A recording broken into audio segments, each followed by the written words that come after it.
Kita memang sering terlalu banyak diskusinya, banyak membahasnya, banyak tanyanya. Jalannya jarang. Kita bahas secara detail kira-kira ya. Waktunya tahajud yang afdol itu sepertiga malam itu jam 3 pas, apa kira-kira jam 3 lebih 15 apa jam 3.30 itu diskusi ini ngono. Sholat ndak Pak. Iya. Kamu diskusi tentang tarawih itu 20 apa 8 mati-matian nyari dalil yo. Terus ndak tarawih. Itu namanya kamu sibuk memperdebatkan apa itu orang baik, tapi kamu tidak jadi orang baik. Jadi sudah diselesaikan saja debatnya, diskusinya, bahasnya. Ayo jalan dengan kebaikan masing-masing yang kita yakini. Makanya Al-Quran itu secara tegas motong, mungkin itu semacam motong debat ya. Memang Allah menciptakan manusia itu beda-beda, syir'atan wa minhajan. Ada aliran-aliran, ada pendapat yang berbeda, ndak apa-apa. Liab luwakum fima atakum, untuk mengujimu, ndak apa-apa memang. Kamu diuji dengan perbedaan itu. Selanjutnya fastabiqul khairat. Jadi orang baik, berlomba-lombalah jadi orang baik, bukan berlomba-lomba mendiskusikan kebaikan. Jadi rumus pertama itu, kalau kita berlomba-lomba jadi orang baik, hidup kita sendiri dan bersama orang lain insya Allah juga baik. Hari ini kan kita tidak berlomba-lomba dalam kebaikan, tapi berlomba-lomba sering-sering nyari salahnya orang lain. Terus akhirnya debat. Mana yang lebih benar, mana yang lebih salah. Akhirnya tidak ada yang menjalankan, isinya debat. Maka rumusnya Marcus Aurelius, jangan buang-buang waktu untuk memperdebatkan apa itu orang baik. Jadilah orang baik saja. Rumus yang kedua, kita harus melakukan kebaikan kepada orang lain sesederhana kuda lari. Lebah menghasilkan madu atau kebun anggur membuahkan anggur. Masa demi masa tanpa memikirkan lagi anggur yang telah dihasilkan. Jadi melakukan kebaikan itu jangan perhitungan. Sudah berapa ribu ya bulan ini aku sedekah, itu perhitungan. Biasanya orang yang masih perhitungan itu masih nunggu balasan. Aku sudah sedekah sekian juta, baliknya 7.000 kali lipat. Kalau sekian juta kali 7.000, wah aku nanti dapat sekian. Itu masih perhitungan namanya. Janganlah lakukan kebaikan kepada orang lain alamiah saja, karena memang tugasmu untuk melakukan kebaikan itu. Kayak kuda lari, kayak lebah bikin madu. Lebah itu kan bikin madu, terus madunya mbok ambilin, mbok minumi, kan dia tidak protes. Jadi coba bisa demo mereka, itu kamu susah nggak dapat madu. Saya membayangkan kayak ayam itu demonstrasi, nggak mau bertelur saja. Untuk berapa kerugian manusia, pengusaha-pengusaha telur dadar, pengusaha-pengusaha martabak itu bisa tutup semua. Tapi mereka kan nggak mikir ke sana. Dan kamu nggak pernah terima kasih sama ayam, bebek, dan kawan-kawan. Hidupmu sangat tergantung di sana. Mereka sudah menjalankan tugasnya dengan baik, tinggal kamu jalankan tugasmu. Kamu melakukan kebaikan kok masih nawar, masih nunggu balasan, masih minta dikasih pahala double. Jadi jalankan kebaikan itu secara natural, alami, tanpa harus mikir, tanpa harus nagih-nagih kamu dapat apa. Jadi rumus kedua itu. Rumus pertama, jadilah orang baik saja, titik. Rumus kedua, jalankan kebaikan secara alamiah. Tidak perlu terlalu banyak mikir, terlalu banyak pertimbangan. Apalagi yang kau harapkan saat membantu orang lain? Tidak cukupkah bahwa engkau sudah menjalankan tuntutan alam? Engkau meminta imbalan juga? Nah, itu pertanyaannya Markus. Seolah-olah matamu mengharapkan balasan juga saat melihat atau kakimu saat berjalan. Padahal untuk itulah keduanya diciptakan. Bayangkan kalau mata juga minta gaji, kakimu setelah dipakai jalan lari banyak, aku capek sekali, ini harus dikasih kompensasi, kan tidak begitu. Ya memang tugasnya kaki untuk jalan, tugasnya mata untuk melihat. Mereka tidak minta pahala, mereka tidak minta bayaran darimu. Kakimu kan nggak teriak-teriak, ayo aku sudah capek ini, saatnya pijet, kan ya tidak begitu. Kakinya menerima saja. Oke, jadi rumus kebaikan ada dua. Yang pertama, jalankan apa adanya. Yang kedua, jalankan secara alamiah. Lawannya kebaikan itu kejahatan, kesalahan. Katanya Markus, ingatlah siapapun yang melakukan kesalahan, ia bersalah pada dirinya sendiri. Siapapun yang melakukan ketidakadilan, ia melakukannya pada dirinya sendiri. Yang dilakukan apa? Membuat dirinya jahat, mengacaukan ritme alamiahnya sendiri tadi. Kesalahan apapun yang kamu lakukan itu sebenarnya kamu sedang bersalah pada dirimu sendiri. Man amila solihan fali nafsih wa man asa'a fa'alaiha. Barang siapa beramal baik itu untuk dirinya sendiri, dan barang siapa beramal jelek juga untuk dirinya sendiri. Kalimat ini cocok sama dalil itu, meskipun ini jauh lebih dulu, karena ini tahunnya kan Masehi awal. Jadi kebaikan itu lawannya salah, dan ketika kalian melakukan kesalahan, yang kamu hancurkan adalah dirimu sendiri, bukan orang lain. Meskipun salahnya pada orang lain. Ini rumus selanjutnya, kebalikannya rumus tadi. Sama-sama simpelnya. Kalau tidak benar ya jangan dilakukan. Kalau tidak baik, tidak benar untuk dikatakan, ya jangan dikatakan. Rumus selanjutnya, jangan bertindak seolah engkau akan hidup 10.000 tahun lagi. Kematian akan menggantungmu. Saat engkau masih hidup, milikilah dan masih memiliki kekuatan, lakukan kebaikan. Karakter yang sempurna itu hidup setiap hari seakan ini hari terakhir, tanpa membuat kacau, tanpa tidak peduli, tanpa pura-pura. Jadi lakukan kebaikan sekarang. Tidak usah nunggu nanti, tidak usah membayangkan besok lah Pak, kalau tua Pak saya tobat, saya mau nyufi, saya mau nyepi, zuhud, uzlah. Lah kok nunggu besok? Durasi kita terbatas loh, sementara loh. Kalau kamu berbuat baiknya nunggu nanti, kalau tidak sempat berbuat baik gimana? Ya lakukan sekarang sesuai powermu, sesuai kekuatanmu. Saya sedekahnya besok aja loh Pak, kalau kaya loh. Iya kalau kamu kaya. Kalau enggak kan sumpek lagi kamu. Ya sudah, sejangkaumu, kekuatanmu berapa sekarang, sedekahlah. Nunggu apa lagi? Kamu membayangkan hidup 10.000 tahun lagi, ya tidak mungkin, katanya Markus. Sepanjang-panjang usiamu paling berapa?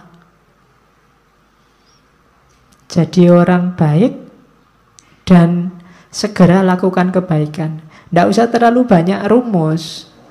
Tidak usah mikir, sebentar Pak, saya ingin tepat dulu, saya ingin nunggu dulu kalau jiwa saya sudah siap, sudah matang, baru saya hijrah Pak. Tidak usah. Begitu kamu tahu itu kebaikan, jalankan. Nunggu Pak, mental saya belum siap Pak. Lah nunggu kapan lagi? Wong kamu tidak bisa jamin umurmu bisa sampai besok pagi apa bisa sampai minggu depan. Jadi lakukan kebaikan sekarang. Oke. Kemudian rumus kebaikan yang lain dari Markus adalah jangan terlalu ribet, terlalu peduli, terlalu sumpek dengan pandangan komentar orang lain, keburukan-keburukan orang lain. Kita ini berbuat baik jarang, lebih sibuk bahas keburukannya orang lain. Itu kalau dikalkulasi kita itu defisit. Jadi bahas salahnya orang terus. Itu kan defisit namanya. Berbuat baiknya jarang. Katanya Markus adalah sesuatu yang menggelikan. Menggelikan itu berarti hasilnya orangnya harusnya ketawa. Saat orang tidak menghindar dari keburukannya sendiri, yang ini mungkin dilakukan. Namun orang lebih suka menghindar keburukan orang lain yang tidak mungkin dilakukan. Yang kita bahas selalu keburukan orang lain. Yang ini susah, bahkan tidak mungkin untuk dilakukan. Orang lain punya dunianya sendiri. Yang lebih gampang adalah mengubah keburukanmu jadi kebaikan. Tapi itu tidak kamu lakukan. Kamu lebih sibuk dengan keburukannya orang lain. Seolah-olah kamu ingin orang lain itu jadi baik. Padahal itu susah karena menyangkut orang lain. Bahkan tidak mungkin. Sibuklah dengan keburukanmu untuk jadi baik. Ini lebih mungkin karena kamu yang menguasai dirimu. Nah, ini rumus kebaikan. Jadi jangan capek habiskan energimu untuk keburukannya orang lain. Orang lain itu tugasmu paling mentok kan mengingatkan. Dia berubah atau tidak di luar kuasamu. Yang lebih kamu kuasai dirimu sendiri.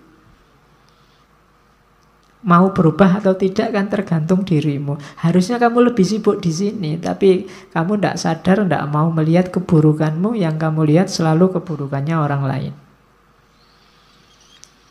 Oke, ini nasihatnya Markus. Yo rasane kan koyo kamu belajar akhlak kan malam hari ini. Padahal ini filsafat akhlaknya Romawi zaman awal abad Masehi, tahun 100-an Masehi. Ini setiap yang saya omongkan bisa kamu carikan dalilnya. Kamu cari Qur'annya apa hadisnya, insya Allah ada. Kamu pakai bahan khotbah Jumat besok. Ya. Katanya Markus, saat bertindak jangan menunda-nunda, saat berkata jangan membingungkan orang lain. Saat berpikir jangan sesat. Latihan berpikir yang jernih. Jiwamu jangan pasif atau agresif. Pasif itu tidak ngapa-ngapain, agresif itu menyerang orang lain. Hidupmu jangan hanya mencari keuntungan. Nah, ini rumusnya. Lakukan kebaikan segera, jangan ditunda-tunda. Kalau ada perlunya ngomong, ngomonglah yang bisa dipahami orang dan bermanfaat. Jangan ngomong yang cuma membingungkan orang, apalagi menyakiti. Berpikirlah yang jernih. Kemudian mentalmu harus mental aktif, tapi tidak agresif, apalagi pasif. Aktif itu selalu mengejar, mencari yang lebih baik, lebih benar. Kalau agresif itu menyerang orang lain, nyari-nyari kesalahannya orang lain. Kalau pasif itu tidak ngapa-ngapain, nunggu takdir.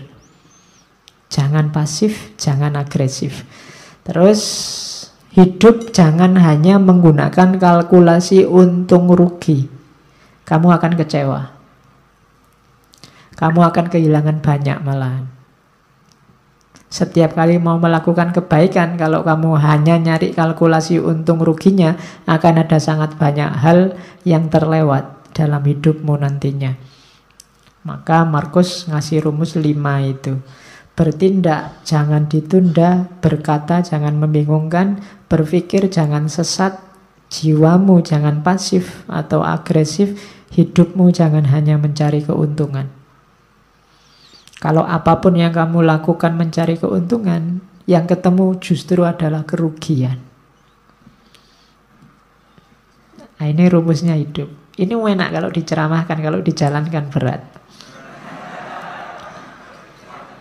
Ya, kalau ngomong kan enak, kamu manduk-manduk, oh iya Pak, bener Pak. Cuma ya nanti keluar dari sini ya kembali ke asal. Kindness is unconquerable. Kebaikan itu tidak terkalahkan selama without flattery or hypocrisy. Selama tidak dibarengi flattery, kesombongan atau kemunafikan. Kemunafikan berarti baiknya pura-pura. Flattery berarti baiknya berpamrih dipuji untuk kamu bahan menyombongkan diri. Jadi kebaikan itu akan rusak kalau kemasukan flattery dan hipokrisi. Flattery berarti ada pamrihnya, dan hipokrisi berarti kamu sebenarnya tidak melakukan kebaikan, cuma pura-pura. Kalau baikmu tulus, tidak pura-pura, maka kebaikanmu tidak akan ada yang mengalahkan. Unconquerable. Mungkin pakai rumus ini yang dipakai oleh Markus, sehingga sedahsyat apapun kepahitan hidupnya, kesulitan yang dia hadapi, dia bisa bertahan sampai akhir dan jadi salah satu kaisar paling menonjol dari Romawi. Oke, selanjutnya tentang kebersihan jiwa. Kalau tadi kan yang baik-baik, yang jelek-jelek tolong jangan masuk. Yang pertama apa? Ambisi. Ambisi berarti mengikatkan kenyamananmu pada apa yang dikatakan atau dilakukan orang lain. Orang yang berambisi itu kan targetnya biasanya keluar dari dirinya. Kesuksesan yang bergantung pada orang lain. Kamu tidak akan ketemu apa yang kamu ambisikan. Hidup yang penuh ambisi tidak akan nyaman, karena bergantung pada yang di luar diri. Bersenang-senang berarti mengikatkan kenyamananmu pada sesuatu yang terjadi pada dirimu. Bersenang-senang juga begitu, tergantung pada mood tadi. Tergantung pada suasana hati. Itu juga kamu tidak akan bersih jiwamu kalau inginnya senang-senang terus. Kejernihan jiwa adalah tadi kebersihan, kebebasanmu dari yang di luar diri. Jangan tertipu oleh dua hal ini selanjutnya. Celaan dan pujian tidak memiliki efek yang sejati. Kalau engkau melakukan kebaikan, dicela atau dipuji orang, tidak akan mengefek pada kebaikan itu. Kebaikan tidak akan jadi jelek meskipun dia dicaci orang. Dan sebaliknya, kejelekan juga tidak akan jadi baik meskipun dia dipuji-puji. Celaan dan pujian tidak memiliki efek yang sejati, tidak memiliki efek yang hakiki. Efeknya cuma citra-citra di luar saja, tapi yang baik akan tetap baik, yang jelek juga akan tetap jelek. Biar jiwamu bersih, maka tidak perlu kamu terpengaruh oleh celaan atau pujian. Selanjutnya, tidak ada kesombongan yang lebih tinggi dibandingkan orang yang membanggakan ketidaksombongannya, kerendah hatiannya. Saya Pak, tidak sombong loh saya itu sombong paling pol itu. Ya. Saya itu murah hati loh Pak, saya itu suka menolong, baik, tidak sombong. Rendah hati itu kalau versinya Markus justru itu kesombongan yang paling tinggi. Menyombongkan kerendah hatian. Oke, susah ya rumusnya. Ternyata yang kita anggap rendah hati ternyata justru kesombongan. Kemudian jangan kotori jiwamu dengan kemarahan. Kenapa? Karena efeknya marah itu biasanya lebih dahsyat dibandingkan sebabnya marah. Kamu marah karena temenmu minjem motormu ndak pamit. Kemarahanmu kamu ungkapkan dalam bentuk apa? Itu biasanya efek dari kemarahan ini lebih dahsyat daripada sekedar motormu tadi nggak bisa kamu pakai karena dipinjam sebentar. Jadi hati-hati dengan kemarahan. Makanya ketika kamu tiba-tiba dilanda kemarahan, karena dapat tunjuknya dari hadis itu, kalau kamu pas berdiri duduklah, kalau pas duduk ya berbaringlah. Maksudnya apa? Jangan melakukan apa-apa dulu, karena kamu sedang gelap. Karena efeknya nanti pasti akan kamu sesali. Semua tindakan yang didasari oleh kemarahan akan kamu sesali. Bahkan lebih kamu sesali nanti dibandingkan sebabnya. Itu makanya balas dendam itu dilarang. Kenapa? Balas dendam itu kan karena orang marah, ingin membalas. Itu biasanya balas dendam lebih dahsyat daripada sebabnya. Terus yang dibalas ingin balas lagi. Saling marah itu yang bikin peradaban kita gelap. Kamu dicaci maki orang, dibikinkan fitnah, dibikinkan hoak, kan terus kamu mangkel, terus kamu balas. Emangnya cuma lu yang bisa bikin hoak, aku juga bisa. Terus akhirnya podo rusak. Jiwamu jadi tidak bersih. Terus ini juga rumus. Jangan anggap berharga apapun yang membuatmu mengingkari janji, membuatmu kehilangan harga diri, membuatmu membenci orang lain, mencurigai orang lain, mengutuk orang lain, membuatmu berlaku munafik, atau menginginkan sesuatu yang tidak ingin diketahui orang lain. Jangan anggap berharga, itu maksudnya jangan diambil ini. Apapun yang membuatmu membenci orang lain, mending tidak usah kamu ambil. Membuatmu nantinya akan mengutuk-ngutuk orang lain, mending tidak usah kamu ambil. Membuatmu kehilangan harga diri, tidak usah kamu ambil. Itu yang disebut jangan dianggap berharga. Kok ada postingan yang isinya kemungkinan membuatmu benci sama seseorang atau sekelompok orang, kamu tinggal saja. Karena postingannya tidak penting, tapi dampaknya pada jiwamu besar. Itu maunya Markus. Selanjutnya, biar jiwamu bersih, jangan kotori jiwamu dengan kesalahannya orang lain. Ini ada rumus bagus dari Markus. Kalau ketemu orang jahat, orang rusak, orang keliru, saat engkau sedang melawan orang yang tidak tahu malu, ini misalnya, tanyakan pada dirimu sendiri, apakah mungkin di dunia ini bersih dari tindakan tidak tahu malu? Jawabannya kan pasti ya enggak, akan selalu ada orang jahat, akan selalu ada orang yang tidak tahu malu. Maka jangan mengharapkan sesuatu yang tidak mungkin. Selalu ada orang yang tidak punya malu di dunia ini, dan yang kamu hadapi sekarang adalah salah satunya. Hal yang sama berlaku untuk orang yang jahat, orang yang tidak dapat dipercaya, dan kerendahan moral lainnya. Jadi ini menyuruh kita untuk jangan mengotori jiwa dengan kemarahan, kebencian, ketidaksukaan, intoleransi pada orang lain yang kamu anggap keliru atau kamu anggap jahat. Pertanyaannya gampang, apa mungkin di dunia ini orangnya baik semua, soleh semua? Kan tidak mungkin. Kalau kamu marah berarti kamu tidak terima kalau di dunia ini ada orang jelek, ada orang tidak baik. Kalau kamu tidak terima berarti kamu sedang melakukan sesuatu yang tidak masuk akal. Karena kamu menuntut sesuatu yang tidak mungkin terpenuhi. Akan selalu ada orang jelek, orang jahat. Maka ngapain kamu mengotori dirimu gara-gara itu? Ada orang jahat, ya monggo, memang hidup ini ada yang baik, ada yang jahat. Tapi jangan kejahatannya dia membuatmu juga jadi jahat. Kejelekannya dia membuatmu juga jadi jelek. Hari ini banyak begitu, karena grup sana maki-maki, kamu juga maki-maki. Karena grup sana kemarin menggoreng isu, sekarang ada isu baru, saatnya kita balas menggoreng isu. Sama saja, itu berarti jiwa kita sama-sama kotor.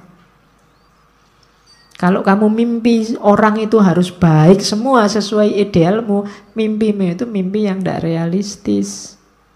Tidak mungkin orang itu akan jadi baik semua. Kalau kamu tidak terima ada orang jahat, kamu menyusahkan dirimu sendiri. Akan ada selalu orang yang tidak baik. Maka bersihkan dirimu. Oke. Setelah semua tadi yang di atas, tugas kita sekarang apa? Ayo merayakan hidup. Senanglah, bahagialah dalam hidupmu. Ojo kokean sumpek. Tadi rumusnya sudah banyak. Hidup kita kan sesuai yang kita pikirkan. Saat engkau bangun pagi, katanya Markus, pikirkanlah betapa istimewanya kamu masih bisa hidup, masih bisa berpikir, iso ngaji filsafat, bisa sarapan, ngerokok, ngopi, dan masih bisa mencintai. Lo iya kan, lo istimewa, lo alhamdulillah kamu masih bisa mencintai. Ada orang yang bangun pagi mikir menyerang orang yang dibenci. Kamu masih bisa cinta sama siapa, masih bisa say hello, masih bisa bilang miss you, masih bisa bilang sudah tidur apa belum, masih bisa bilang bersyukurlah. Ya kan? Setiap kali bangun tidur bersyukurlah.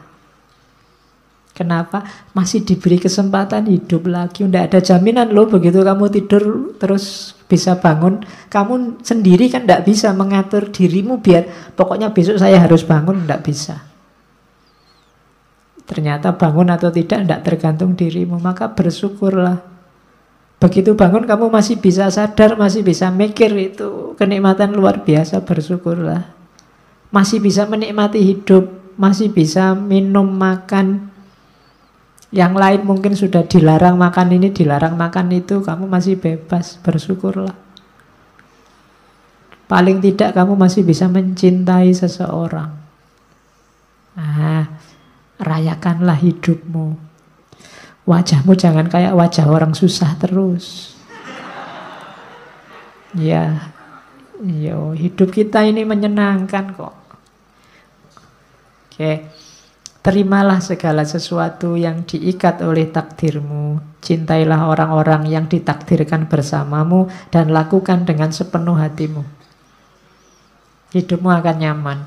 Dapat apa saja diterima, dinikmati. Makan di angkringan, dinikmati, ya enak. Ada yang neraktir di restoran, alhamdulillah ya lumayan enak. Semuanya enak, mana sih yang tidak enak, apalagi kalau ditraktir. Jadi bersama siapapun dinikmati, tidak usah milih-milih teman. Yo, setiap orang punya karakter, punya gayanya sendiri. Tapi kan ada yang jahat, Pak. Ya, jahat silahkan jahat, tapi kan tidak mengotori jiwamu. Karena kalau kamu pingin, saya pinginnya teman itu baik semua, Pak, sama saya peduli semua, itu mimpi, tidak mungkin. Ya kan? Kalau dihitung teman yang peduli sama kamu sama yang cuek, insya Allah lebih banyak yang cuek. Loh, tapi kalau ketemu senyum itu basa-basi. Ya, setiap orang disibukkan nomor satu dengan hidupnya sendiri masing-masing. Jadi rayakanlah hidupmu, jangan terlalu sumpek. Jangan memimpikan apa yang tidak engkau miliki. Namun akuilah anugerah atas apa yang engkau miliki, lalu bersyukurlah. Sambil mengingat, tulisannya salah itu. Sambil mengingat betapa engkau akan sangat memimpikan apa yang kau miliki sekarang kalau engkau tidak memilikinya. Kamu pegang HP, syukurilah. Tidak usah mimpi pegang HP yang lebih mahal dengan kualitas lebih baik. Kamu punyanya HP ini, mikirnya dibalik. Seandainya HP kayak gini saja aku ndak punya, aku mesti mati-matian ingin beli HP yang kayak gini. Itu loh. Punya pacar kok ndak terlalu cakep. Mikirnya juga begitu. Kalau kamu mikir, kok nyari yang lebih cakep lah, kamu mimpi. Mikirnya dibalik. Seandainya yang kayak gini saja aku ndak dapat, mesti aku ngejar-ngejar yang kayak gini juga. Nanti kamu jadi bersyukur. Gitu loh. Iya, mikirnya dibalik. Itu membuat kamu bersyukur.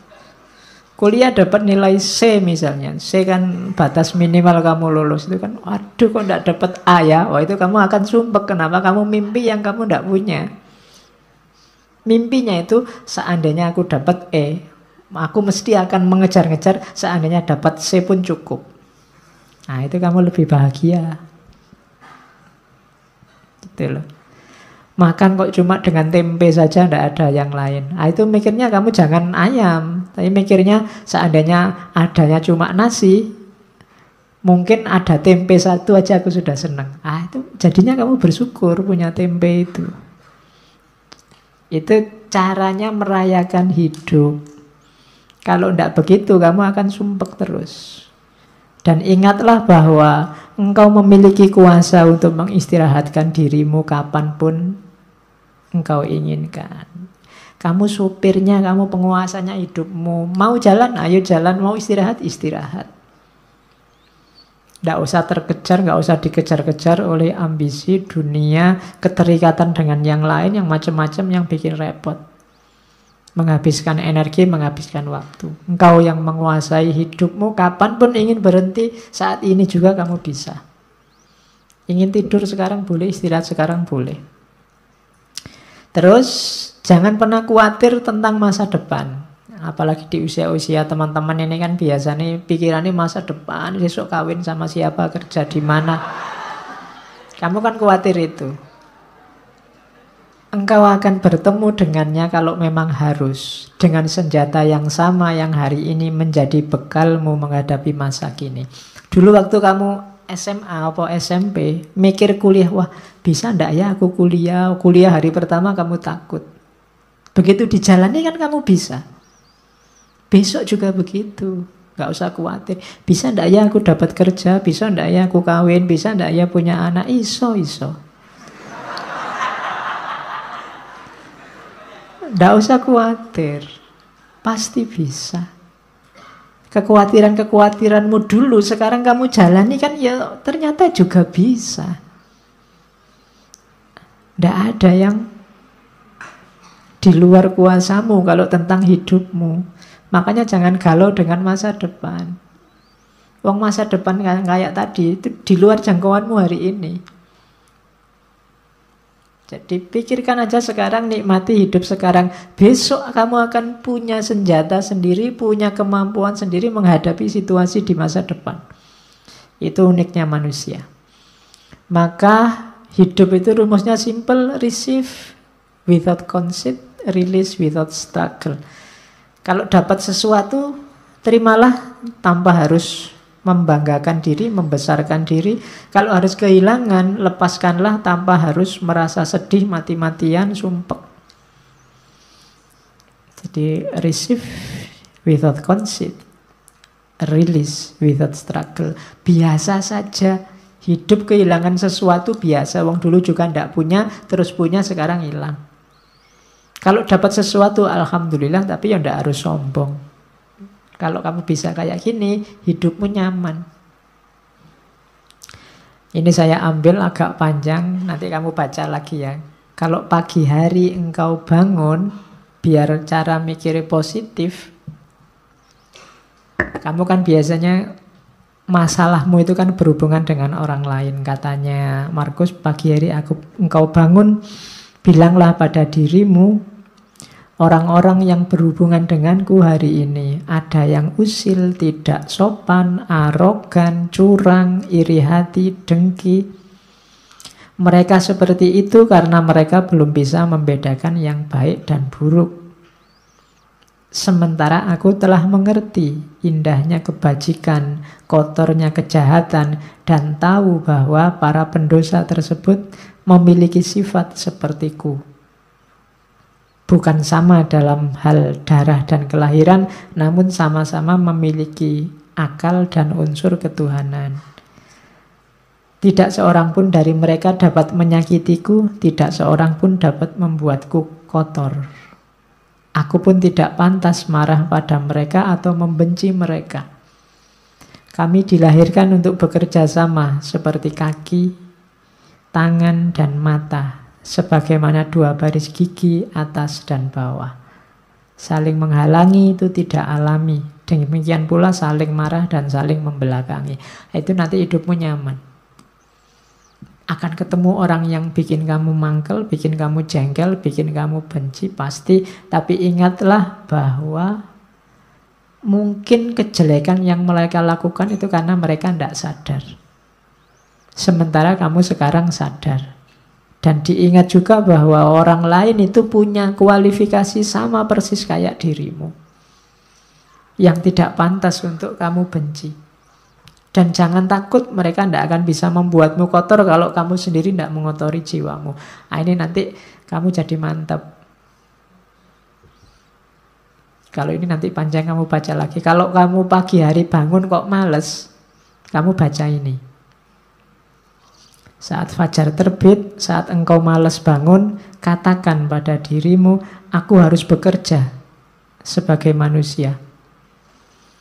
Aku harus menawar apa lagi untuk bekerja, sebagaimana tugas kelahiranku. Ayo bangunkan maunya itu, kerjalah. Tanyakan pada dirimu, kalau masih nggak mau bangun, apakah tujuanku diciptakan itu untuk ini, meringkuk di bawah selimut dan mereguk kehangatan? Nah, terus kan kamu tetap bisa jawab, tapi kan nikmat. Namun betapa nikmat seperti ini. Ditanya lagi sama Markus, jadi engkau lahir untuk mencari kenikmatan, bukan untuk bertindak dan mencari pengalaman. Tidakkah engkau lihat tanaman, burung, semut, laba-laba, lebah, semua menjalankan tugasnya, membuat harmoni dunia terjaga sekuat mereka bisa. Mengapa engkau tidak segera menjalankan tuntutan alamiahmu? Terus kamu jawab lagi, tapi kan bukankah orang itu harus istirahat, ada tidurnya juga? Jawabnya Markus, setuju. Namun alam memberi batas untuk itu, sebagaimana dengan makan dan minum. Dan engkau telah melampaui batas. Ini sudah jam 9. Ya. Ya, ndak ono jam 9. Engkau telah berlebih dalam istirahat, namun kurang dalam bekerja. Engkau tidak cukup mencintai dirimu. Engkau tidak mencintai sifat alamimu dan tugasmu. Orang yang mencintai tugasnya, mengabdikan diri dan menjalankannya, bahkan kadang sampai lupa makan dan mandi. Sementara kamu lupa tugasmu gara-gara tidur. Apakah engkau tidak menghormati dirimu sendiri sebagaimana pelukis mencintai lukisan, penari mencintai tarian, orang pelit mencintai uangnya, atau pemburu jabatan mencintai statusnya? Saat mereka benar-benar dipengaruhi oleh yang mereka kerjakan, mereka bahkan tidak makan dan minum karena menjalankan kecintaan mereka. Ini filsafat bangun tidur. Ya, biar kamu tidak males-malesan. Karena kadang-kadang kalau sudah males kan, meskipun bolak-balik HP-nya kamu tambah 10 menit sudah bunyi, 10 menit lagi, bunyi lagi, 10 menit lagi. Ning ya ora tangi-tangi. Oke, kalau ini rumus hidup sama orang lain. Kapanpun kau menemukan kesalahan pada diri orang lain, tanyakan pada dirimu, apa kesalahan yang pernah kulakukan yang mirip dengan kesalahan yang akan aku kritik ini? Kalau ada orang lain salah, tanya pada dirimu, pernah nggak kamu melakukan salah yang sama atau mirip? Itu nanti akan mengurangi kadar agresifmu terhadap kesalahan orang lain. Saya ingin balas dendam, Pak. Ada orang menyalahi saya. Katanya Markus, balas dendam terbaik adalah dengan tidak menjadi seperti musuhmu. Balaslah musuh yang mencaci makimu dengan tidak mencaci maki. Itu balas dendam terbaik. Balaslah musuh yang menyakitimu dengan tidak menyakitinya. Manusia ada dengan saling membutuhkan kepada sesama, kamu akui atau tidak. Kamu harus hidup bareng orang lain, mau atau tidak. Maka kalau kamu tidak mampu mengajari mereka, belajarlah untuk tahan hidup bersama mereka. Sudah kamu nasihati kok tidak pulih-pulih jadi baik, ya gimana lagi, sekarang kamu latih dirimu untuk kuat bareng mereka. Misalnya kamu punya teman sak kos-kosan berdua, kok ya males mandi, sudah kamu nasihati tetap males mandi. Solusinya apa? Kamu latihanlah untuk bisa tahan dekat orang yang males mandi. Jadi rumusnya simple. Jadi kalau kamu tidak tahan terus, sementara dia tidak berubah-berubah, kamu akan hidupmu tersiksa terus. Loh Pak, kok dia tidak berubah-berubah? Kamu tidak menguasai perubahan dia. Yang bisa kamu kuasai kan perubahan dirimu. Lebih gampang melatih dirimu untuk tahan bersama dia dibandingkan kamu mengubah dia. Ya doakan saja dia bisa berubah. Tapi kalau tidak, kamu kuat hidup bersamanya. Kemudian lagi, lakukan apapun yang kamu inginkan. Bahkan jika engkau memecah belah dirimu, sebagian besar orang akan melakukan hal yang sama seperti sebelumnya. Ini maksudnya, kamu jangan terlalu pusing dengan kelakuan orang lain, tindakan orang lain. Kayak tadi, wah orang Indonesia ini kok tambah tidak toleran orang ini. Kamu kan sumpek sendiri. Sudahlah, kamu lakukan yang menurutmu baik. Kalau kamu ingin mengubah mereka, bahkan sampai kamu mecah-mecah dirimu, kamu katanya Markus, mereka akan balik lagi seperti adanya. Itulah karakternya manusia. Terus merasa sayang pada orang lain meskipun mereka melakukan banyak kesalahan adalah sifat uniknya manusia. Engkau dapat melakukannya. Cukup dengan mengakui bahwa mereka juga manusia. Mereka melakukan itu karena tidak sadar. Berlawanan dengan kata hati mereka. Dan kita semua akhirnya akan sama-sama mati tidak lama lagi. Kita ini hidup bareng-bareng. Ada orang yang salah, ada orang yang bisa diingatkan, ada orang yang tidak bisa diingatkan. Pada akhirnya sebentar lagi semuanya mati, maka kamu tidak usah terlalu sibuk, terlalu bingung dengan itu. Tidak masalah. Ingatlah, mereka tidak benar-benar menyakitimu dan mereka tidak melenyapkan atau mengubahmu, melenyapkan kemampuanmu untuk milih. Hidupmu tetap bebas tanpa harus terikat oleh mereka, meskipun kamu hidup bersama mereka.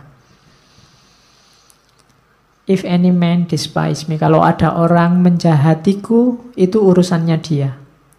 Urusanku adalah tidak melakukan atau mengatakan sesuatu yang layak dicela.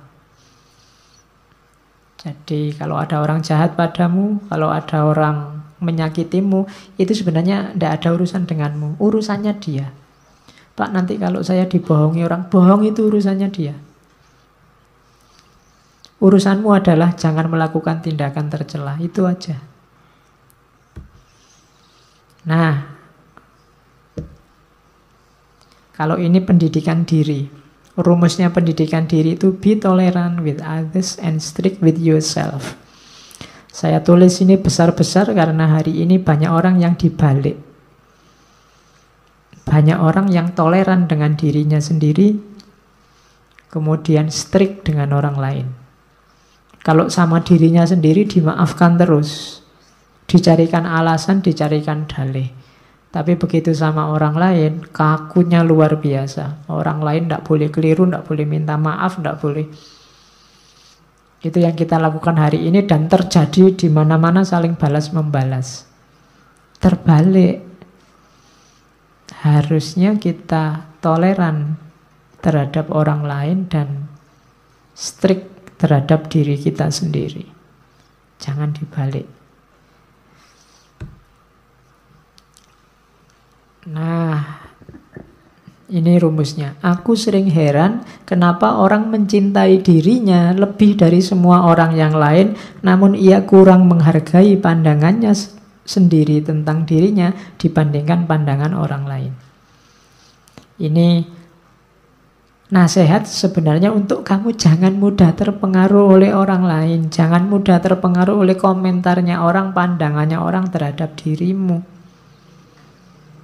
Kamu punya jati diri sendiri, tidak apa-apa. Orang ngomong apa aja, tidak usah terpengaruh.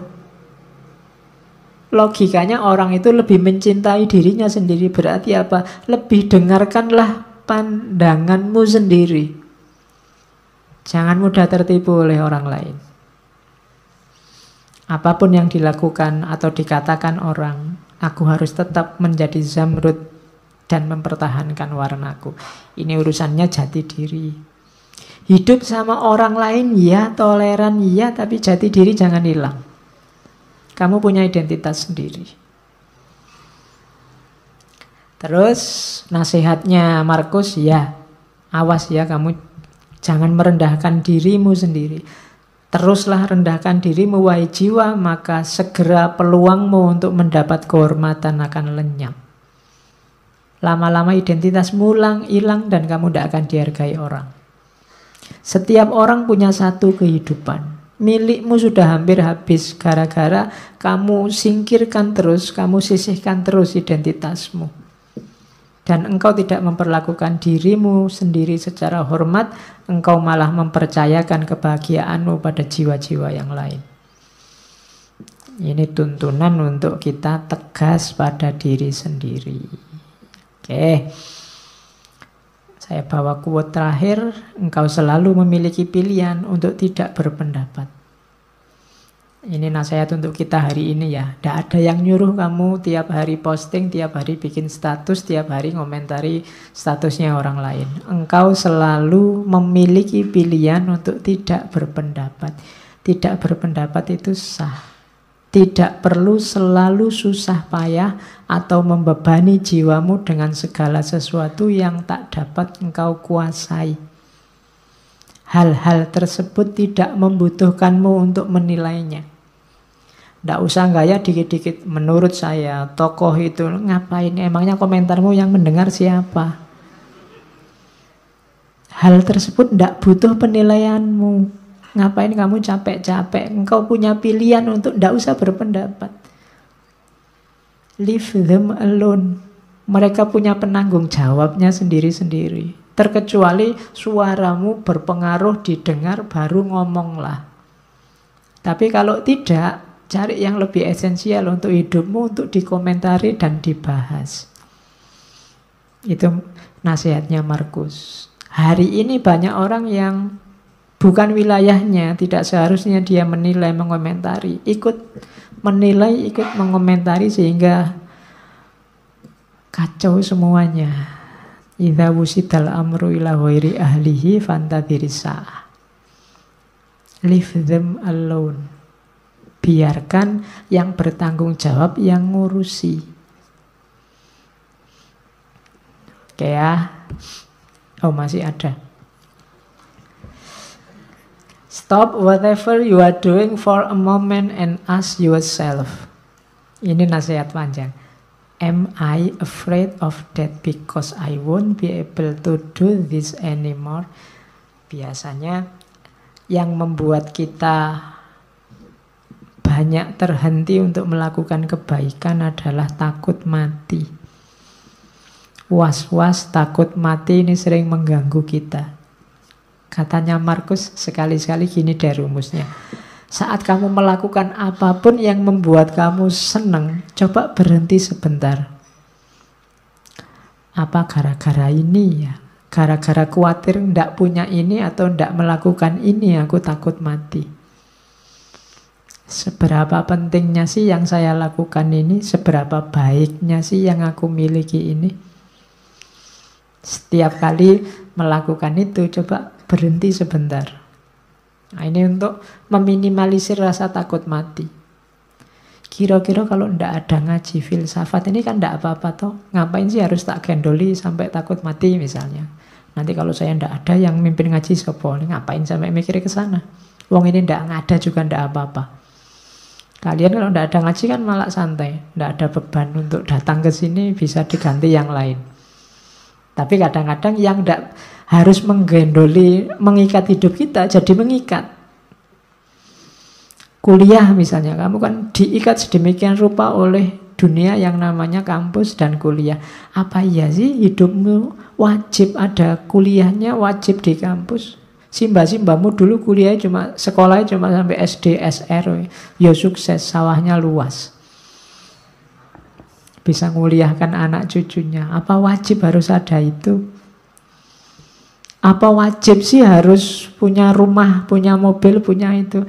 Itu caranya untuk menenteramkan hati dari rasa takut akan mati. Karena nasihat terbaik itu kan mati.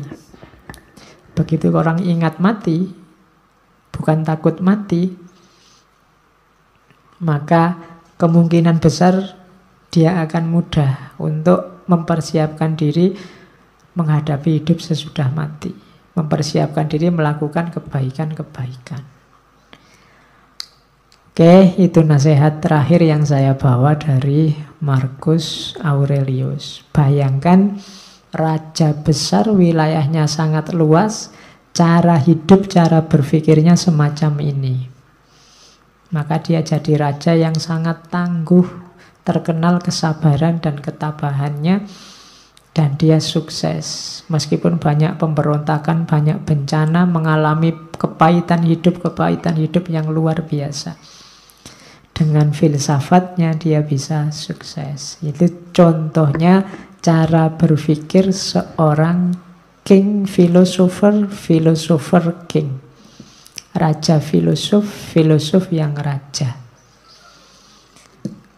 Oke, saya kira itu untuk malam hari ini. Minggu depan kita masuk Islam. Ketemu, masuk dunia Islam maksudnya, bukan masuk Islam. Ya, ketemu dengan Umar bin Abdul Aziz. Kita juga punya jago banyak, tidak cuma Marcus Aurelius. Kita lihat minggu depan seperti apa contoh-contoh hidup yang filosofis dari seorang Umar bin Abdul Aziz. Oke, saya akhiri sekian. Kurang lebihnya mohon maaf. Wallahul muwafiq, wallahu a'lam bissawab. Wassalamualaikum warahmatullahi wabarakatuh.